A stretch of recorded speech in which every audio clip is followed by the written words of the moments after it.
Thanks for taking the time to stop and think about spiritual things, to think about the foundation of life when everything around us seems to be so uncertain and so changing.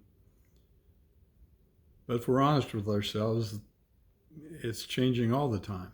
It's always uncertain. It's just more unpredictable right now. It's more frightening right now because we don't have answers.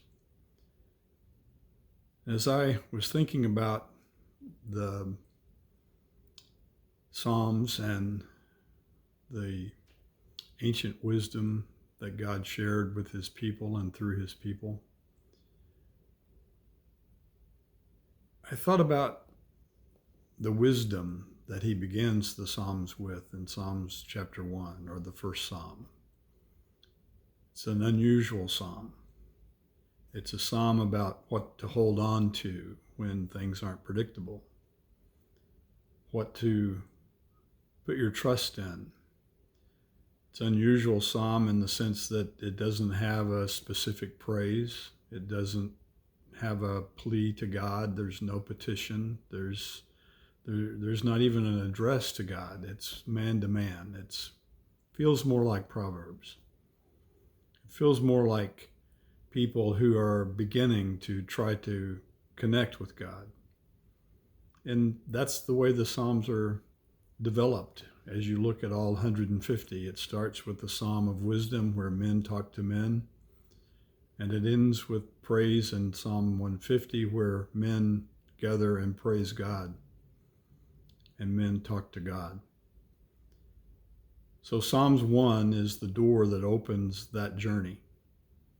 It's a door that allows us to get a hold of wisdom.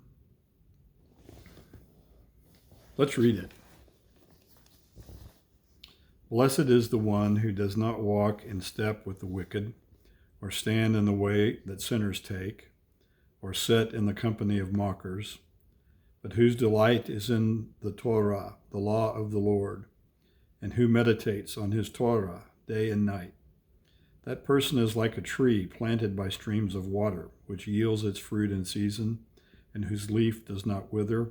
Whatever they do prospers. Not so the wicked. They are like chaff that the wind blows away. Therefore the wicked will not stand in the judgment, nor sinners in the assembly of the righteous. For the Lord watches over the way of the righteous, but the way of the wicked leads to destruction. The psalmist starts with blessed. It's the same place Jesus starts on the Sermon on the Mount. Same word, actually, in Hebrew and also in Greek, in the Greek translation. Makarios, Ashrei in Hebrew. And that word is a significant word. It's a unique word. It's a word that is never applied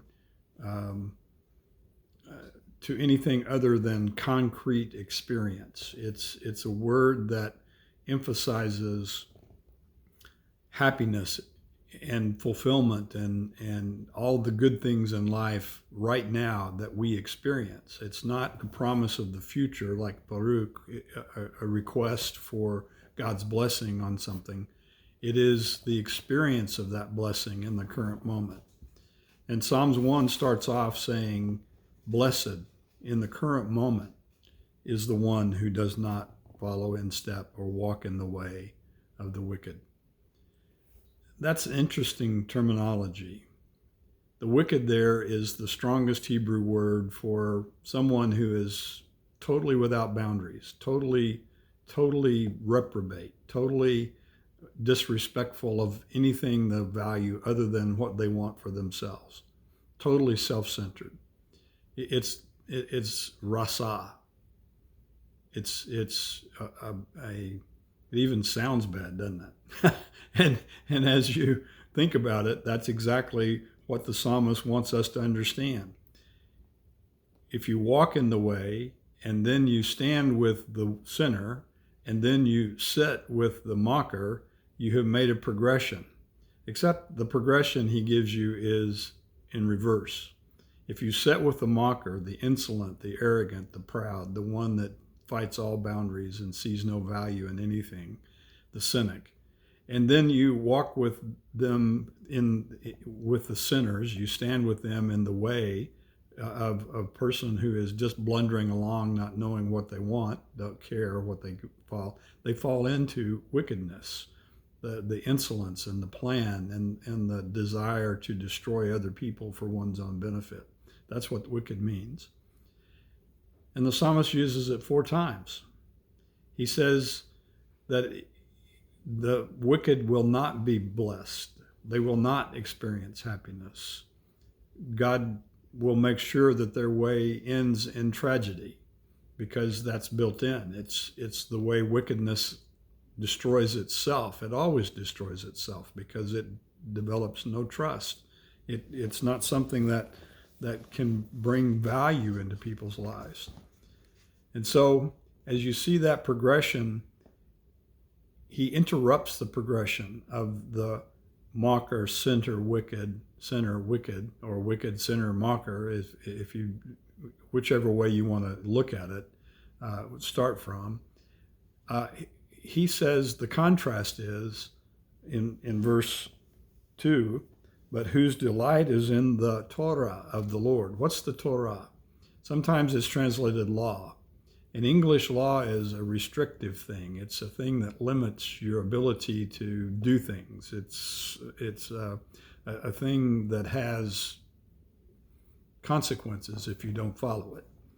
And that's not necessarily what the word Torah means in the Old Testament. It's a much broader word. It's a word that contains the narrative of the story of how God is restoring his creation, and he creates a people and he gathers them around Abraham and he blesses them and he makes them a blessing to everyone around them because he's showing himself and his life in that blessing, in his work with, or his relationship with, or his knowledge of his people, the family of Abraham.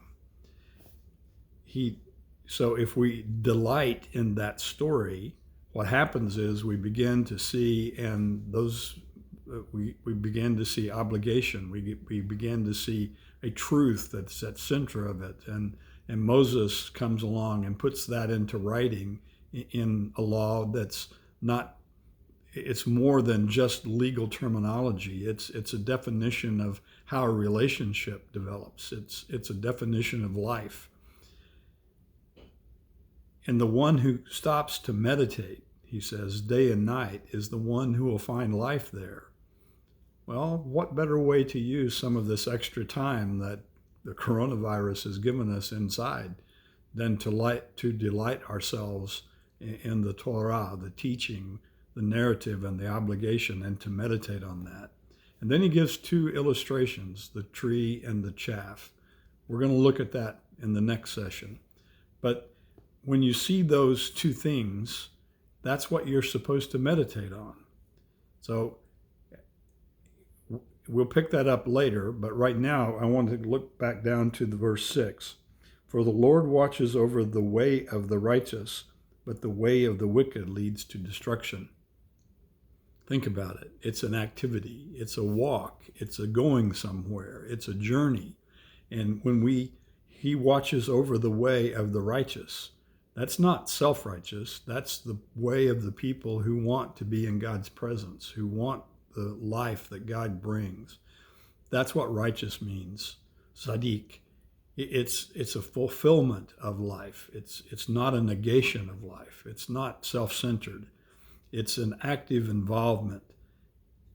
It's a striving after contact with God. And it says he watches over them. Watches over is from the root of knowledge. Watches over. He knows them. He has a relationship with them.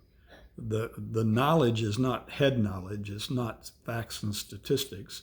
It's resting in a relationship like you have with your wife or your children or your best friend who has that emotional depth that's part of that knowledge. It's not just, I know she likes blue or purple or this or that.